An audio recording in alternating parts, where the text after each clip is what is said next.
तो दर्शक बंधु आज हम जानिबा एमआरआई कौन। एमआरआई माने कौन? एमआरआई होची एक चिकित्सा परीक्षा प्रणाली जहाँ शरीर गभीर अंग गुड़ी को बिना ताला अर्थात प्रस्तुत तस्वीर प्रदान करे। यह एक प्रकार चुंबक तंत्र क्षमता व्यवहार करी देहर आंतरिक अंग बा संस्थागत सूचना प्रकाश करे। एमआरआई रो व्यवहार कोठी होता है?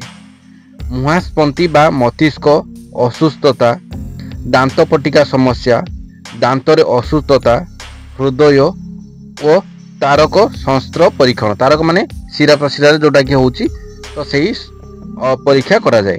तो एमआरआई रे चिकित्सा शरीर कौन सी अंग को अधिक स्पष्टता सहित चिन्हित करी ता असुस्थता को जना पड़िबा बा जानिबारे सहाय्य करथाय। तो एमआरआई टेस्ट काहेकि हुए बा एमआरआई टेस्ट कहीं हेबाकू चाहे जने कौन पे एमआरआई टेस्ट करने चाहिए ना? प्रथम हूँ स्नायु मस्तिष्क और दांत श्रेणी मस्तिष्क अंग बा मस्तिष्क संपर्क समस्या चिन्हित करने एमआरआई टेस्ट करती। आउट हूँ हृदय और दंभ अंगरे परीक्षा हृदय समस्या बा इंसुलिन समस्या को चिन्हित करे। तृतीय हूँ मधुमेह और शरीर संस्थागत बा असुस्थता। तापरे हूँ मुंड समस्या बा दर्द कंप्यूटर परीक्षा करा जाए। ठीक अच्छे।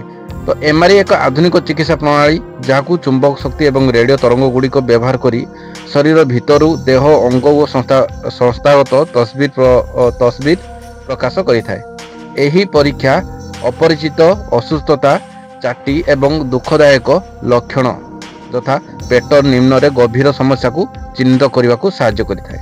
एमआरआई परीक्षार प्रक्रिया प्रथमे चिकित्सा आपण को एमआरआई स्कान रे प्रवेश करने को कहिबे।